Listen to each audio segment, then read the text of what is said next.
আলামত কিন্তু ইতিমধ্যেই সেনা সদস্য বা যৌথ বাহিনীর যে সদস্যরা রয়েছেন তারা কিন্তু ইতিমধ্যে পেয়েছেন। একটি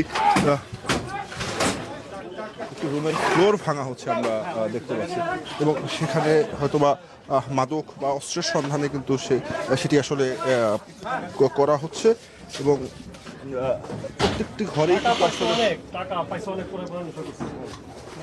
এইগুলো কিন্তু আসলে প্রত্যেকটি জিনিস আসলে এখানে যে মাদক গ্রহণ করা হতো তার চিহ্ন। এই বস্তিটি মাদকের স্বর্গরাজ্য হিসাবে ব্যবহার হয়ে আসছিল। আমি দর্শকদেরকে দেখাই যে ঘরগুলোর আসলে কি অবস্থা, এবং এই ঘরগুলোতে কিন্তু আসলে সন্ত্রাসীরা অবস্থান করে। দেখতে পাচ্ছেন যে যৌথ বাহিনীর অভিযান চলছে টঙ্গীতে।